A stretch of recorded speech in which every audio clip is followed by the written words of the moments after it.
Welcome to the Complete Story Series, where I take trade paperbacks and single issues and I break them down into digestible bites to help you understand. Then I read it dramatically back to you. All alterations to the panels, text, and images are to prevent copyright problems, and all art is owned by its respective companies. This is a rebirth. A DC rebirth. It is not a reboot. It is a new status quo as DC brings back the things that you loved about your favorite superheroes and puts them into the existing timeline. We're going to be showcasing select issues of the rebirth to let you know the starting points for these series. Each of these rebirth comics is continued in the mainline book of the same name. This is Deathstroke Rebirth. Deathstroke has been through a lot, so it's time to bring him back to his roots. The people and events that have made him who he is. But our story doesn't begin with him. It begins with his son being thrown out of the truck that he's sleeping in. Slade Wilson looks down at his son and he tells him, "Stop being an effing Nancy." Slade and his two sons are all camping out in the snow, and Grant, his son, decided that it was too cold and he turned the truck on to get the heat rolling. Except now, he's killed the battery of the truck, leaving everyone stranded there. Slade looks at his son. "Grant, how many times have I told you?" But Grant has had enough and he snaps back. "Apparently not enough. I hate it out here. How many times do I have to tell you that?" Slade steps out of the truck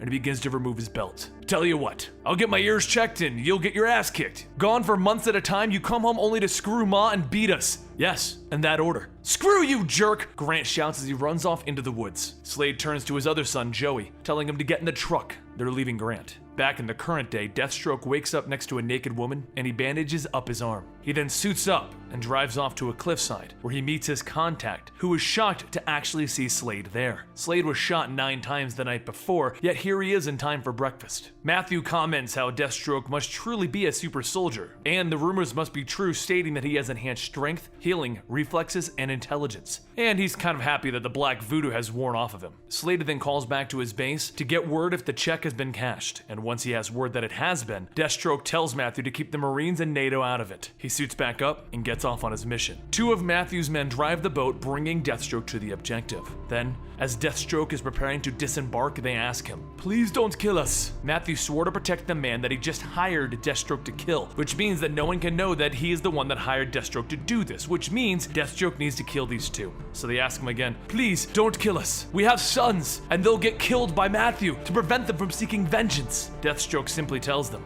"I have sons." Back in the past, Grant ran into the woods shouting, "Leave me alone!" And then he ran into a tree, nose first, hitting the ground. When his vision started to come back to him and the blurring started to fade away, he saw a growling bear in front of him and he shouted, "Slade! Dad, please!" He began to run back towards Slade, and then the bear was shot. Slade shot him. "Now look what you made me do. Bears hibernate in the winter, Grant. A 2-year-old knows that. You could have gotten away if you weren't screaming like a girl." Wintergreen then walks up behind them. "A family that slays together stays together. There's a plane waiting. We're going to Quark?" "Yes, our appointment with the Colonel. Just an observation. Maybe you could hug your child first before calling him stupid. He's a pup, Slade. A scared boy that was calling for his father." "Yes, Wintergreen, and that's the problem. Way past the time that kid grew a pair." Then Slade walked towards the bear's cave. The bear had some bear pups, and Slade decided to take care of them so that they wouldn't starve without their mother. And everyone heard in horror as Slade shot them. Back in the present, Slade tells the men, "I have sons, and I killed them when I put on this uniform, just as you killed your own sons." Slade walks into his objective where the Clock King is waiting for him, old and on life support. Slade gets ready to complete his objective, kill the Clock King, but he offers him a better deal. "Is my life worth more than your loved one, Slade?" Clock King then changes the game with a simple word: